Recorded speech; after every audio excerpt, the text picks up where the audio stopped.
Tech companies are allocating $650 billion to AI data centers by 2026, reaching $9 trillion by 2030.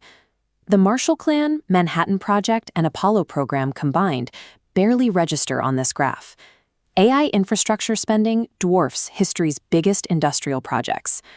The logic driving this capital rush is straightforward. Large language models scale with compute. Give the model more processing power, and it outputs smarter results. That processing power requires physical server farms. But the money is not turning into concrete. Out of the 140 data center projects scheduled to open in the US this year, nearly half have already been delayed or canceled. A third of them are actually being built. The rest exist as press releases and announcements. Take Microsoft's 2023 roadmap. Of all the facilities they announced last year, none have broken ground. Even sites that are officially listed as complete are often only partially built, stalled by complications on the ground. Silicon Valley is running into an unfamiliar wall. For decades, tech companies scaled digital products to billions of users with minimal friction. Now they are discovering that heavy industrial construction does not scale with the speed of software. The AI chips driving modern models use significantly more power than the servers that came before them. A single hyperscale data center can consume as much electricity as a city of 200,000 residential homes. The scale is expanding. In Louisiana, Meta is developing an AI facility that will occupy a footprint 1/5 the size of Manhattan. Once active, it is projected to use 5 gigawatts of electricity, matching the average power demand of the City of London. All that electricity generates heat that must be managed to keep the hardware running. To do this, a single facility can use 2 million gallons of water every day. Because this water requires chemical additives like PFAS to prevent corrosion, it cannot be easily removed by standard treatment plants once it leaves the system. Routing these loads of power requires specialized hardware. The high-power transformers and switchgear necessary to build these sites are in short supply, and the majority are imported from China. With geopolitical tensions and tariffs, that supply pipeline has become unreliable. Even if the hardware arrives, the workforce isn't there to install it. Companies like Meta are now training fiber technicians for free, simply because they cannot find enough humans to physically plug in the wires. In the physical world, a delay in a single link, whether a transformer from China or a local technician, paralyzes the entire project. While construction stalls, the facilities that do get built are generating local friction. In Virginia, residents are breathing the exhaust of an estimated 10,000 diesel generators used to keep these facilities online.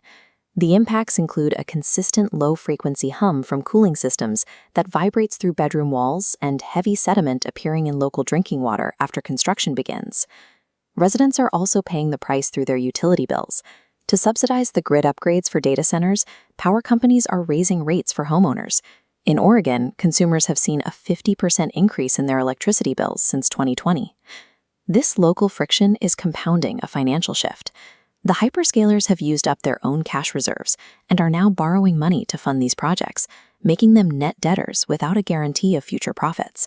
This line graph plots the interest rates on $34 billion in recently issued data center bonds. While 84% of these bonds carry an A rating, they are paying interest rates between 8 and 12%. These are junk bond level rates, suggesting that credit ratings have not yet acknowledged the actual risk of these projects, a pattern of mispriced debt reminiscent of the 2008 crisis. Tech giants are taking on debt to build facilities that local communities are actively fighting. This raises a fundamental question. Is the payoff of AI worth the cost of the friction it creates? We are already seeing the limits of this ambition. In Texas, a planned 17-gigawatt megaproject co-founded by former Energy Secretary Rick Perry recently saw its CEO and CFO resign. Despite its high-profile backing, the company failed to secure a tenant, and its market value dropped from $20 billion to $3.4 billion. Public backlash has evolved into legislation. Maine has passed a statewide ban on data center construction until 2027. And 13 other states are considering similar measures to protect their water and power grids. Because of these constraints, the industry is searching for alternatives. One approach involves deploying server capsules onto the ocean floor, using naturally cold seawater as a passive cooling system to bypass the need for traditional air-cooled facilities. the solution may also come from software. There is a growing move towards smaller AI models that run on the hardware you already own. By utilizing the unified memory in your device, these models bypass the centralized data center entirely. Silicon Valley attempted to scale heavy industry with the same velocity as code.